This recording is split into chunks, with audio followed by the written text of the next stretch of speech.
Life story channel में आपका स्वागत है। आइए आज हम आपको सुनाते हैं एक अनोखी कहानी, अनोखे जवाब। एक गरीब आदमी था। एक दिन वो साहूकार के पास गया और बोला, सरकार, मैं आपसे कर्ज मांगने आया हूँ। कृपा कर आप मुझे 5,000 रुपये दें। मैं 5 वर्ष के अंदर आपके रुपए वापस कर दूंगा। साहूकार ने उसकी इस बात पर विश्वास कर उसे 5,000 रुपये दे दिए। 5 वर्ष बीत जाने के बाद भी जब उस व्यक्ति ने साहूकार के 5,000 रुपये नहीं लौटाए, तब साहूकार को मजबूरन उसके घर जाना पड़ा। लेकिन वहाँ वो व्यक्ति नहीं मिला। जब भी साहूकार वहाँ जाता, बहाना बनाकर उसे वापस भेज दिया जाता। एक दिन फिर साहूकार उस व्यक्ति के घर गया। वहाँ और कोई तो नहीं दिखा, एक छोटी लड़की बैठी थी। साहूकार ने उसी से पूछा, तुम्हारे पिताजी कहाँ हैं? लड़की बोली, पिताजी स्वर्ग का पानी रोकने गए हैं। साहूकार ने फिर पूछा, तुम्हारा भाई कहाँ है? लड़की बोली, बिना झगड़ा के झगड़ा करने गए हैं। साहूकार के समझ में एक भी बात नहीं आ रही थी, इसलिए वो फिर पूछता है, तुम्हारी माँ कहाँ है? लड़की बोली, माँ 1 से 2 करने गई है। साहूकार इसके इन उल जलूल जवाब से खींच गए। वह गुस्से में पूछता है, और तुम यहाँ बैठी क्या कर रही हो? लड़की हंसकर बोली, मैं घर बैठी संसार देख रही हूँ। साहूकार समझ गया कि लड़की उसकी किसी भी बात का सीधा जवाब नहीं देगी, इसलिए उसे अब इससे इन बातों का मतलब जानने के लिए प्यार से बतियाना पड़ेगा। साहूकार ने चेहरे पर प्यार से मुस्कान लाकर पूछा, बेटी, तुमने जो अभी अभी मेरे सवालों के जवाब दिए, उनका मतलब क्या है? मैं तुम्हारी एक भी बात का मतलब नहीं समझ सका। तुम मुझे सीधे सीधे उनका मतलब समझाओ। लड़की ने भी मुस्कुराकर पूछा, अगर मैं सही बातों का मतलब समझा दूं तो आप मुझे क्या देंगे? साहूकार के मन में सारी बातों को जानने की तीव्र उत्कंठा थी। वो बोला, जो मांगोगे वही दूंगा। तब लड़की बोली, आप मेरे पिताजी का सारा कर्ज माफ कर देंगे तो मैं आपकी सारी बातों का अर्थ बता दूंगी। साहूकार ने कहा, ठीक है, मैं तुम्हारे पिताजी का सारा कर्ज माफ कर दूंगा। अब तो सारी बातों का अर्थ समझा दो। लड़की बोली, महाशय, आज मैं आपको सारी बातों का अर्थ नहीं समझा सकती। कृपा कर आप कल आए, कल मैं ज़रूर बता दूंगी। साहूकार अगले दिन फिर उस व्यक्ति के घर गया। आज वहाँ सभी लोग मौजूद थे। वो आदमी, उसकी पत्नी, बेटा और उसकी बेटी भी। राजा को देखते ही लड़की ने पूछा, महाशय, आपको अपनी वचन याद है ना?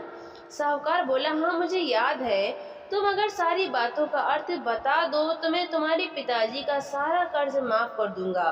लड़की बोली, सबसे पहले मैंने यह कहा था कि पिताजी स्वर्ग का पानी रोकने गए हैं। इसका मतलब था कि वर्षा हो रही थी और हमारे घर की छत से पानी टपक रहा था।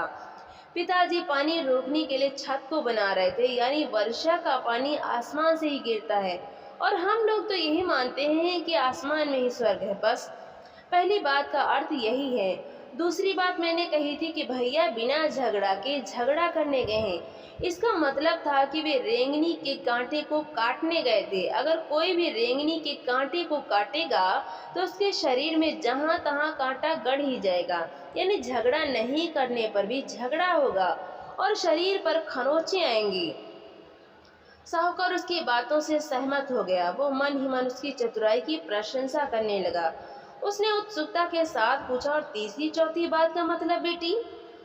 लड़की बोली, महाशय, तीसरी बात मैंने कही थी कि माँ 1 से 2 करने गई। इसका मतलब था कि माँ अरहर दाल को पीसने, यानी उसके 1 का 2 करने गई है। अगर साबुत दाल को पीसा जाए तो 1 दाना का 2 भाग हो जाता है, यानी यही था 1 का 2 करना। रही चौथी बात, तो उस समय में भात बना रही थी और उसमें से 1 चावल निकाल कर देख रही थी कि भात पूरी तरह पका है कि नहीं।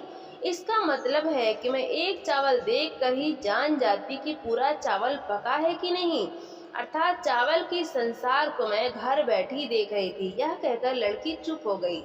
साहूकार सारी बातों का अर्थ जान चुका था। उसे लड़की की बुद्धिमानी भरी बातों ने आश्चर्य में डाल दिया था।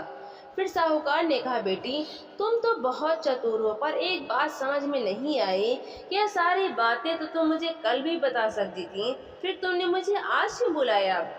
लड़की हंसकर बोली, मैं तो बता ही चुकी हूँ कि कल जब आप आए थे तो मैं भात बना रही थी। अगर मैं आपको अपनी बातों का मतलब समझाने लगती तो भात गीला हो जाता या जल जाता। तो माँ मुझे ज़रूर पीटती। फिर घर में कल कोई भी नहीं था। अगर मैं इनको बताती कि आपने कर्ज माफ़ कर दिया है तो ये मेरी बात का विश्वास नहीं करती। आज स्वयं आपके मुंह से सुनकर कि आपने कर्ज माफ़ कर दिया है, जहाँ इन्हें इसका विश्वास हो जाएगा वहीं खुशी भी होगी। साहूकार लड़की की बात सुनकर बहुत ही प्रसन्न हुआ। उसने अपने गले से मोतियों की माला निकाल उसे देते हुए कहा, बेटी, यह लो अपनी चतुराई का पुरस्कार। तुम्हारे पिताजी का कर्ज तो मैं माफ ही कर चुका हूँ। अब तुम्हें या तुम्हारे घर वालों को मुझसे बहाना नहीं बनाना पड़ेगा। अब तुम लोग निश्चिंत होकर रहो। अगर फिर कभी किसी चीज़ की ज़रूरत हो तो बेझिझक होकर मुझसे कहना। इतना कहकर साहूकार लड़की को आशीर्वाद देकर चला गया। लड़की के परिवार वालों ने उसे खुशी से गले लगा लिया। तो दोस्तों, आपको ये कहानी कैसी लगी? लाइक करें, ज़्यादा से ज़्यादा शेयर करें और कमेंट करके हमें ज़रूर बताएं।